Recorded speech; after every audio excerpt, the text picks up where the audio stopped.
High আসসালামু আলাইকুম everyone. আশা করি সবাই ভালো আছেন। আল্লাহর রহমতে আমিও ভালো আছি। আজকে আমি আপনাদের সাথে শেয়ার করব খুবই মজার একটা রেসিপি। এই যে দেখতে পাচ্ছেন এখানে সবুজ শাক, আমি বাজার থেকে ফ্রেশ একদম টাটকা সবুজ শাক নিয়ে এসেছি। এখানে বেছে আমি এর ডাঁটিগুলো আলাদা করব আর ডগাগুলো আলাদা করব। ডগাগুলো দিয়ে আমি শাক ভাজি করব আর ডাঁটিগুলো দিয়ে দারুণ ইউনিক রেসিপি আপনাদের সাথে শেয়ার করব। পুরো ভিডিওটি দেখতে থাকুন। আমি শাকগুলোকে ভালো করে ধুয়ে পরিষ্কার করে চুলায় দিয়ে একটু লবণ দিয়ে ঢাকনা দিয়ে ঢেকে সিদ্ধ হতে দিলাম। এই ফাঁকে আমি বাকি উপকরণগুলো রেডি করে নেব। আমার শাকটা শেষ। এই যে এখানে ডাটাগুলোও আমি পরিষ্কার করে ধুয়ে নেব। আর এখানে বেগুন চিকন চিকন করে কেটে দিয়েছি আর একটা আলু চিকন করে কেটে দিয়েছি।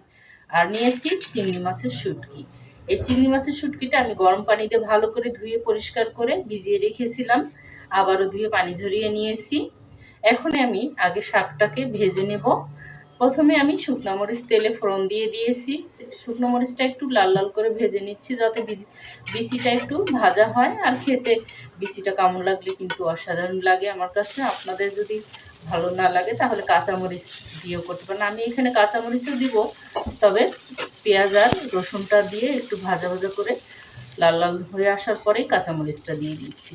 কারণ কাঁচামরিচটা আগে দিলে বিচিটা পুরোপুরি একদম মিশে যেত আর মরিচটা একদম গলে ঝাল বেশি হতো। এই জন্য আমি একটু কাঁচা কাঁচা যাতে থাকে পরে কাঁচামরিচটা অ্যাড করে শাকটা এখানে ঢেলে দিয়ে আমি আবার ভালো করে মিশিয়ে একদম ভেজে নিচ্ছি।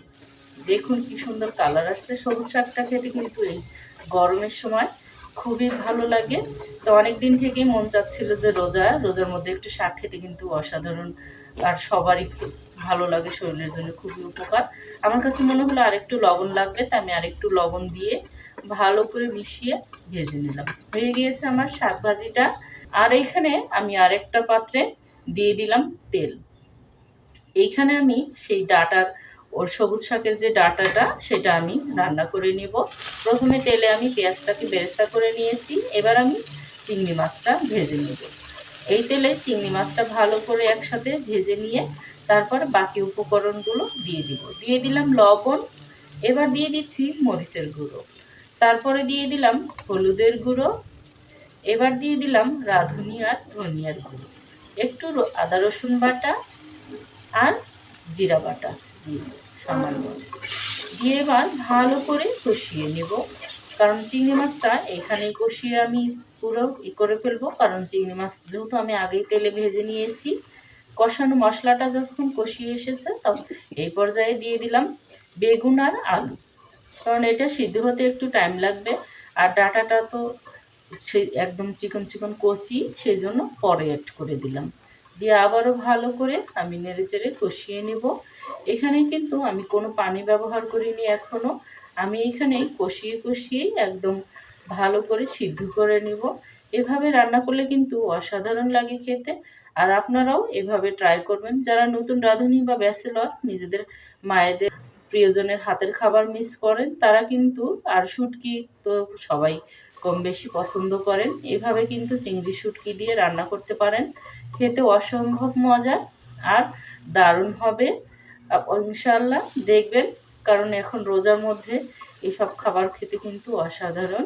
আর আমার সবজিটা কষানো হয়ে গিয়েছে।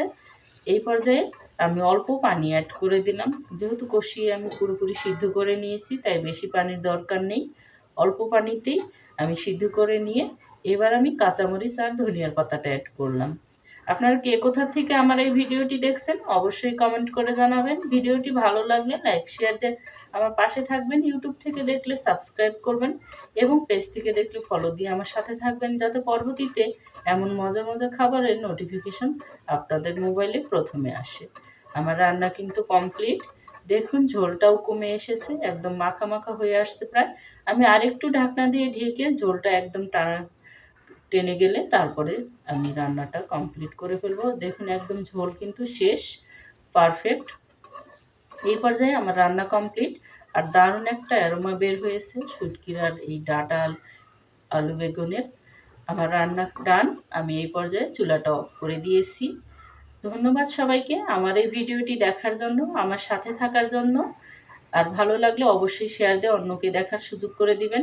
Thanks for watching. আল্লাহ হাফেজ।